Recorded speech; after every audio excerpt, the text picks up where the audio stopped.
भारत के खिलाफ बांग्लादेश से उठने वाला नफरत का सुनामी हिंदुस्तान की तरफ बढ़ने लगा, जो मोदी हुकूमत को बहा ले जाएगा।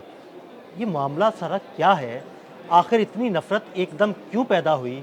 मोदी की पॉलिसियों की वजह से पैदा हुई या कुछ और मामला है? आमिर रज़ा मेरे साथ मौजूद हैं, उनसे बात करते हैं। आमिर भाई, पिछले कुछ दिन से तो बहुत शदीद हंगामे चल रहे हैं बांग्लादेश में, और एक सुनामी सा है नफरत का जो भारत के खिलाफ उठ खड़ा हुआ है। तलबा तंजीमें मैदान में आ गई। मामला किस तरफ जा रहा है? पहली बात तो यह है कि भारत के ख़िलाफ़ नफ़रत जो है वो कहाँ नहीं है। इस वक्त उसके इर्द गिर्द जितने ममालिक हैं उसमें ये नफ़रत मौजूद है, लेकिन मामला इससे आगे का है।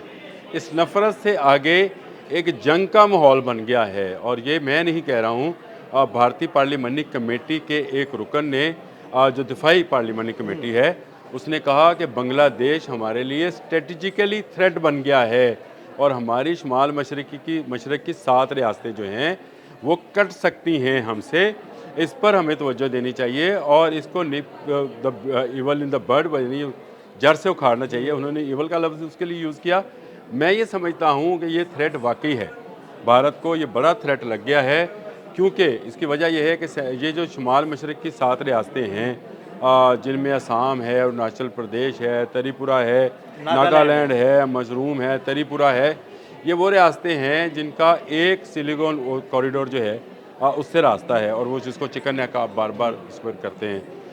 ये रास्ता जो है ये कटने को तैयार है। अब ये कट गया तो 7 रियासतें गई, और उसमें सबसे बड़ा मसला जहाँ कहाँ पे है, मसला यहाँ पर है कि अरुणाचल प्रदेश पर, पूरे के पूरे अरुणाचल प्रदेश पर, ये भारत की बहुत बड़ी रियासत है। 90,000 मुरबा किलोमीटर इसका रकबा है। उसके ऊपर चीन का दावा है कि ये चीन का हिस्सा है। चीन ने अपने पुराने शाही दौर के नक्शे निकाल लिए और उसने अरुणाचल प्रदेश को कर लिया। ये वो इलाका है जो तिब्बत कहलाता है। यानी हर किसी की ज़मीन पर कब्ज़ा किया हुआ इस कब्ज़ा ग्रुप ने, और यहाँ पर ही वो दलाई लामा वाला मामला है। और तिब्बत को जो चीन कहता है कि ये हमारा हिस्सा है, तो ये बांग्लादेश से गुज़रने वाला ये रास्ता जो है, ये चीन को रास्ता फराहम करेगा।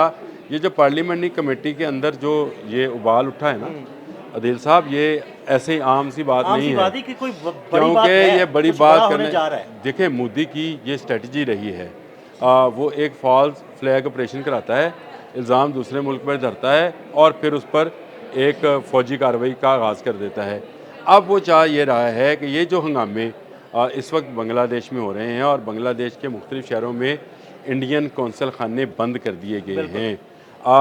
आज जब आप और मैं बात कर रहे हैं, इस वक्त भी ये खबर निकल कर सामने आई है कि भारतीय सफ़ीर को तलब किया गया है और उनको एक मरतबा फिर वार्न किया गया है कि बांग्लादेश के सफारत खानों के जो सफ़ीर हैं उनकी जान को ख़तरा है और उनको थ्रेटन किया जा रहा है। आमिर भाई, बांग्लादेश ने अपना जो सफारत खाना है दिल्ली में, उसको भी बंद कर दिया और वीज़ा सर्विस भी मुअत्तल कर दी है। वीज़ा सर्विस मुअत्तल की है, लेकिन रहते तो लोग वहीं पे हैं ना, बंगाली जो हैं वहीं पर रहते हैं। इसी तरह बांग्लादेश के अवाम जो है वो ढाका में भारतीय सफारत खाने के बाहर जो हैं एहतजाज कर रहे हैं, क्योंकि भारत हर आने वाले दिन के साथ उस्मान हादी गया, सनात पे उन्होंने हमला किया।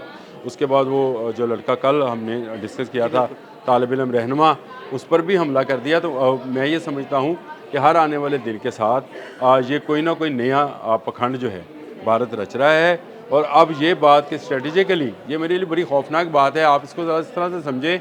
उन्होंने कहा बांग्लादेश हमारे लिए ख़तरा बन गया है।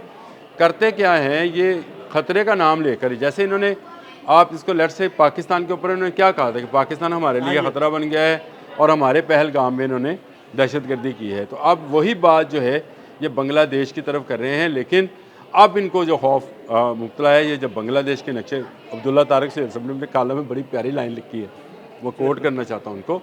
उन्होंने लिखा कि जब ये बांग्लादेश की तरफ आंख उठाकर देखते हैं तो वहाँ इन्हें पाकिस्तान और चीन के झंडे भी साथ नज़र आते हैं। ये बड़ी प्यारी लाइन थी, और ये बिल्कुल हकीकत वाली लाइन है कि जब ये बांग्लादेश की तरफ आंख उठाकर देखते हैं तो इन्हें वहाँ पर चीन बैठा नज़र आता है, और तस्वुरात में ये पाकिस्तान को भी वहाँ महसूस करते हैं, क्योंकि वो पाकिस्तान का हिस्सा रहा है। तो वो झंडे भी जो हैं बांग्लादेश के झंडे के साथ मौजूद होते हैं, जिससे इनकी इस गीदड़ की हिम्मत नहीं बढ़ रही कि इस शिकार की तरफ झपटे। ये वो मामला है जिसको चीन हमसे बेहतर समझ रहा है। चीन ने 2030 तक के लिए एक दफ़ाई मुआहदा जो है कर लिया। कल हमने इस पर वीलॉग किया था, वो भी सुने। उसमें मैंने बहुत सारी डिटेल्स बताई थी कि चीन उसमें क्या क्या करने जा रहा है। और ये जो लाल मीनारत की एयर बेस है, इसके अंदर चीन कौन सा बड़ा कंट्रोल सेंटर जो है वो बनाने जा रहा है, और ये 17 किलोमीटर दूर है सिर्फ हाँ जी, उस कॉरिडोर से चिकन नेक को दबोच लेना है। दबोच लेना। यही बात पार्लियामेंट्री कमेटी में कही गई है कि भाई इससे पहले कि चीन अपना जो है वहाँ पर असर रसूख बढ़ा ले, आप अपना तसल्लुत कायम करने के लिए बांग्लादेश को सबक सिखाएं।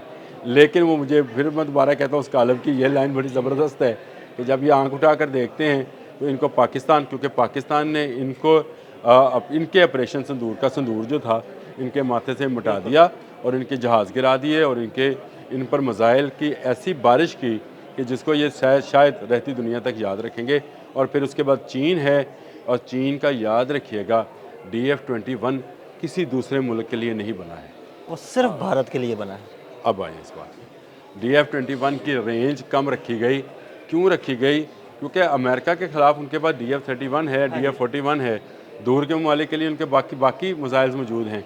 DF-21 तो साथ वाले भाई कह रहा हूँ, दुश्मन के लिए है, साथ वाले हमसाए के लिए। नहीं, वो साथ वाले भाई के लिए भी है। वो साथ वाला भाई पाकिस्तान है ना, उसको दिया जाएगा। उसको दिया चले, इस तरह से बोल लें। लेकिन ये जो इस्तेमाल होगा वो भारत में इस्तेमाल हो सकता है। तो भारत आग से खेलेगा अगर बांग्लादेश में अब मज़ीद कोई हरकत करेगा। तो ये पार्लियामेंट्री कमेटी जितना मर्जी उछल ले, मोदी असल में माहौल बना रहा है। कहते हैं ना, माहौल बनाया जा रहा है। माहौल बना रहा है कि जैसे बांग्लादेश के अंदर भारत के ख़िलाफ़ आवाज़ें उठ रही हैं, वैसे एक माहौल बनाया जाए भारत के अंदर, ताकि बांग्लादेश पर हमला करने का जो है बहाना तलाशा जाए। इससे पहले कि चीन की रेड आर्मी वहाँ पर मौजूद हो, इससे पहले कि PLA की एयरफोर्स वहाँ पर मौजूद हो, इससे पहले कि कंट्रोल सेंटर अपना काम मुकम्मल तौर पर शुरू कर दे, जुज़वी शुरू है, मुकम्मल तौर पर शुरू कर दे, उससे पहले जो है बांग्लादेश के मामलात को सेटल किया जाए। लेकिन ये सेटल होना नहीं, ये वो रहता है जब बिखरेगा तो सारे का सारा भारत के अंदर बिखरेगा और भारत के अंदर तबाही और बर्बादी। और ये 7 सिस्टर्स जिनके मैंने आपको नाम भी बताए, बशमूल अरुणाचल प्रदेश जो कि तारीख़ी तौर पर चीन का हिस्सा है, इससे कोई इनकार नहीं है।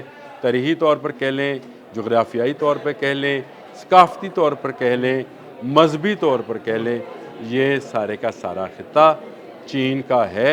और चीन अपना कोई जगह किसी दूसरे मुल्क को लेने नहीं देगा। रोड बन रहा है अरुणाचल प्रदेश की तरफ, ये रोड जिस दिन मुकम्मल होना है, मैंने और अदील ने किया था व्लॉग कि वहाँ पे रोबोट्स लगा दिए गए हैं। उस रोड पे हमने बात करनी है किसी दिन कि वो रोड क्या है और उसकी अहमियत क्यों है और क्यों अरुणाचल प्रदेश तक बनाई जा रही है। ये भारत को लग पता जाएगा वक्त जब आएगा। इंशाल्लाह। बहुत शुक्रिया आमिर रज़ा जी। बिल्कुल, आमिर रज़ा ने बड़ी तफसील के साथ आपको भारत और बांग्लादेश की सूरत हाल के बारे में आगाह किया। अदील अहमद और आमिर रज़ा को इजाज़त दीजिएगा। अल्लाह हाफ़िज़।